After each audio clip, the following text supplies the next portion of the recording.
It's no surprise that there are laws in place to promote the safe operation of motor vehicles.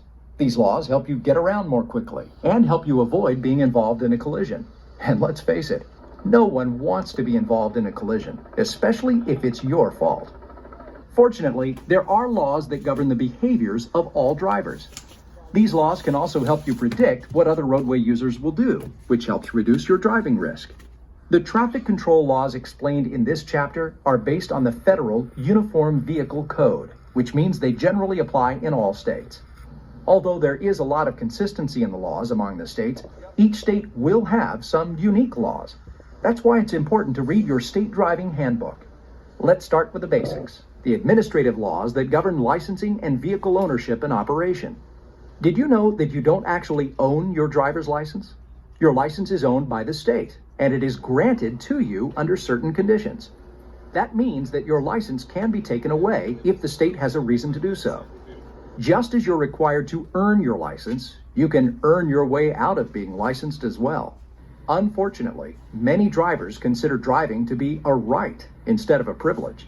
But make no mistake, in no state do drivers have a right to drive. They can only earn the privilege of driving. Some new drivers believe that once they get their full driving license, they become experienced drivers. However, this is not true. The fact is, it takes about 5 years to reach the ability level of an average driver on the highway. As good as you become as a result of driver education and supervised practice driving, you won't be anywhere close to experienced for at least 5 years.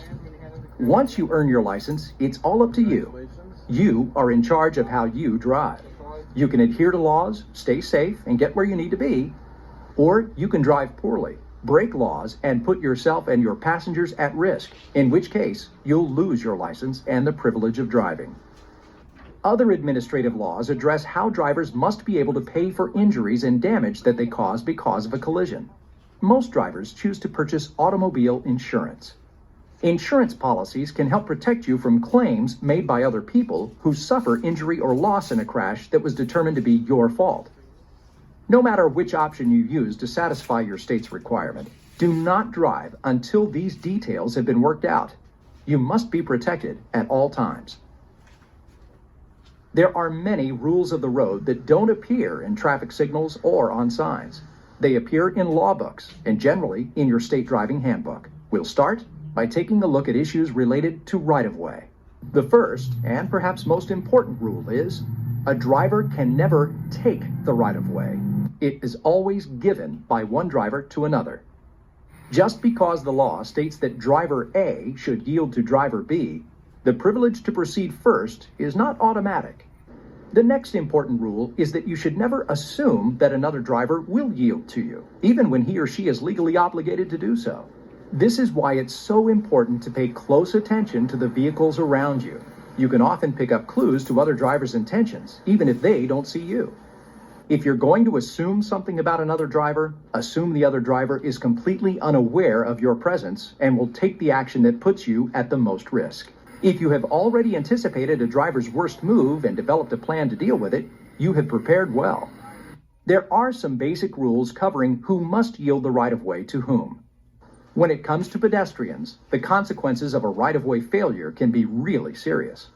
Unlike occupants in motor vehicles, they have no protection against injury. They're totally exposed. Naturally, drivers should avoid colliding with pedestrians under any circumstances. Vehicles must always yield to pedestrians who are legally crossing the street. Cars driving over crosswalks must yield to pedestrians on the crosswalk or sidewalks. Vehicles turning left must yield to oncoming cars going straight ahead. The car behind must yield to the car ahead, regardless of how quickly it stops. Vehicles entering or crossing a main road must yield to cars already traveling on it. Cars entering a traffic circle must yield to cars already driving in the circle.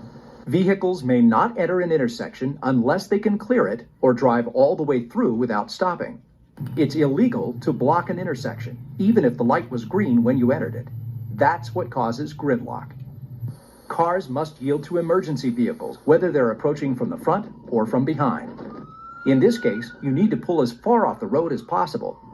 Finally, cars must yield to school buses that have stopped to drop off or pick up children. Vehicles on the other side of the road must stop as well, unless it's a divided highway. And cars must remain stopped as long as the bus is there. You never know which way children will walk or run after they get off a bus.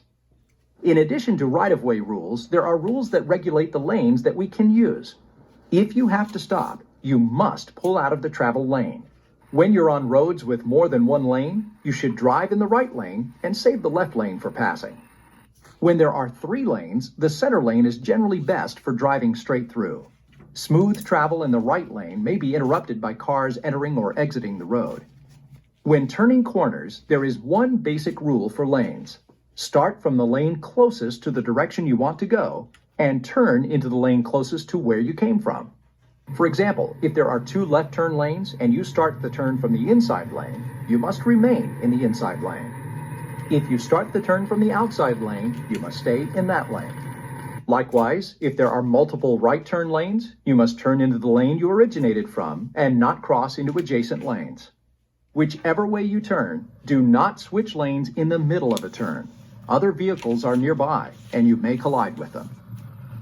Whoever has the last clear chance to avoid a collision has an obligation to do so. Don't forget, the right-of-way is always given. It is not something a driver can take, or even take for granted. As a new driver, you also need to learn about key vehicle operation laws. You probably won't drive long on any given day before coming across an emergency vehicle or 2 stopped alongside the roadway. They could be responding to a driver who needs assistance or a vehicle with a serious mechanical problem. States have recognized the risk to these responders and have enacted laws to help protect them. Here's how it works. If the emergency vehicle is on the right side of the road and you're approaching in the right lane, you should safely change at least 1 lane to the left to give the responders more room to work. If it is unsafe to change lanes, reduce your speed to at least 20 miles per hour below the speed limit. Be sure to warn drivers behind you of your change in speed with a couple of quick taps to the brake pedal. If the emergency vehicle is on the left side of the road, just do the opposite. Safely change lanes to the right or decrease your speed. Whether or not they are required by a state law, these maneuvers can help protect emergency responders, and they just make sense.